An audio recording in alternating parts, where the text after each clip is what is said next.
जरा सोचिए, सिर्फ 72 लोगों का एक छोटा सा ग्रुप दुनिया के सबसे बड़े साम्राज्य को चुनौती देने निकल पड़ता है। ये कोई फिल्मी कहानी नहीं है, बल्कि ये हकीकत है भारतीय राष्ट्रीय कांग्रेस की। तो चलिए आज इसी सफर को समझते हैं कि कैसे एक अर्जियां देने वाला संगठन भारत की आजादी की सबसे बड़ी आवाज बन गया। तो सबसे बड़ा सवाल यही है कि ये सब हुआ कैसे।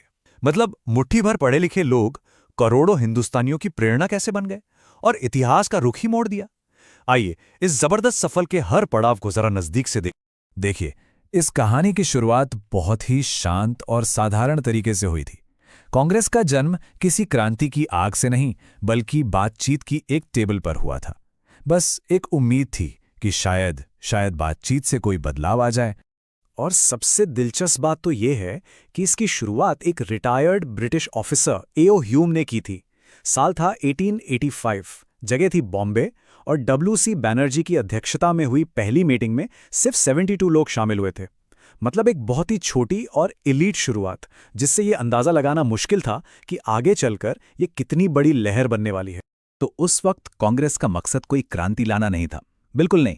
वो एक तरह से लॉबिंग ग्रुप जैसा था, जो ब्रिटिश सरकार का दरवाजा खटखटा रहा था, अपनी शिकायतें बता रहा था और सुधारों की मांग कर रहा था।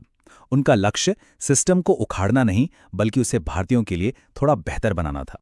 लेकिन ये अर्जियों और याचिकाओं का दौर ज्यादा दिन तक चलने वाला नहीं था। पार्टी के अंदर ही एक बेचैन आवाज उठ रही थी। एक ऐसी आवाज जिससे सिर्फ छोटे मोटे सुधार नहीं चाहिए थे, उसे कुछ बहुत बड़ा चाहिए था। और यहीं से कांग्रेस के अंदर पहली बड़ी टकराहट शुरू होती है। एक तरफ थे नरम दल वाले, जो चिट्ठियों और अंग्रेजी न्याय पर भरोसा करते थे, तो दूसरी तरफ थे गरम दल के नेता जैसे तिलक, राय और पाल, जिनका साफ कहना था आजादी मांगी नहीं जाती, छीनी जाती है। और उनका लक्ष्य एक ही था, स्वराज। विचारों की ये लड़ाई कोई एक दो दिन नहीं, बल्कि पूरे एक दशक तक चली। 1906 में दादा भाई नौरोजी ने पहली बार स्वराज शब्द का इस्तेमाल किया, लेकिन तरीके इतने अलग थे कि 1907 में सूरत में पार्टी टूटी गई, दो हिस्से हो गए। ये एक बहुत बड़ा झटका था। खैर, 1916 में लखनऊ में देश के लिए दोनों धड़े फिर एक हुए और मुस्लिम लीग के साथ एक ऐतिहासिक समझौता भी किया। और फिर कहानी में एक ऐसा मोड़ आया जिसने सब कुछ बदल दिया। मंच पर एक ऐसे इंसान की एंट्री हुई जो हिंदुस्तान की सियासत का चेहरा हमेशा हमेशा के लिए बदलने वाला था। मोहनदास करमचंद गांधी। 4 आना आज के जमाने में शायद कुछ भी नहीं, लेकिन 1920 में नागपुर सेशन में यही छोटी सी रकम कांग्रेस के सबसे बड़े बदलाव की वजह बन गई। कांग्रेस की मेंबरशिप फीस घटाकर सिर्फ 4 आना कर दी गई, और इस एक कदम ने सच में सब कुछ बदल दिया। इस एक फैसले ने कांग्रेस को अंग्रेजी बोलने वालों के ड्राइंग रूम से निकालकर देश के खेतों और कारखानों तक पहुंचा दिया। अब यह सिर्फ वकीलों और पढ़े लिखे लोगों का क्लब नहीं था, यह हिंदुस्तान के आम आदमी की आवाज बन चुका था। और इसी नई ताकत के साथ असहयोग आंदोलन का बिगुल बजाया गया। अब जब कांग्रेस ने आम लोगों की असली ताकत को महसूस कर लिया, तो उसके लक्ष्य भी बड़े हो गए। अब सिर्फ स्वशासन या स्वराज से काम नहीं चलने वाला था। अब मांग थी पूरी आजादी की, यानी पूर्ण स्वराज। जरा उस मंजर की कल्पना कीजिए। 1929 की सर्द रात है, लाहौर में रावी नदी का किनारा। जवाहरलाल नेहरू तिरंगा फहराते हैं और नारा गूंजता है, पूर्ण स्वराज। यह सिर्फ एक नारा नहीं था, यह एक ऐलान था जिसने पूरे देश में एक नई जान फूंक दी।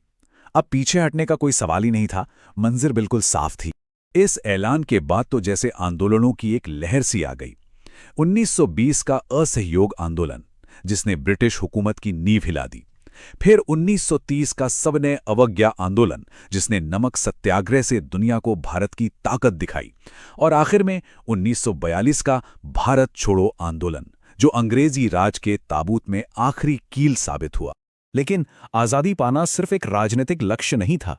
इन 60 सालों में कांग्रेस एक ऐसे भारत की बुनियाद भी रख रही थी जो अपनी अलग अलग पहचानों पर गर्व करे और जिसका नेतृत्व समाज के हर तबके के हाथ में हो। कांग्रेस की विरासत सिर्फ आजादी की लड़ाई तक नहीं है, इसकी सोच की गहराई देखिए। 1887 में ही एक मुस्लिम अध्यक्ष बदरुद्दीन तैयब, 1917 में एक महिला अध्यक्ष एनी बेसेंट, और तो और 1936 में फैजपुर में पहली बार किसी गांव में सेशन रखा गया। ये सारी बातें दिखाती हैं कि कांग्रेस शुरू से ही सबको साथ लेकर चलने वाले भारत के विचार पर काम कर रही थी। तो 60 साल का ये लंबा सफर हमें सिखाता क्या है?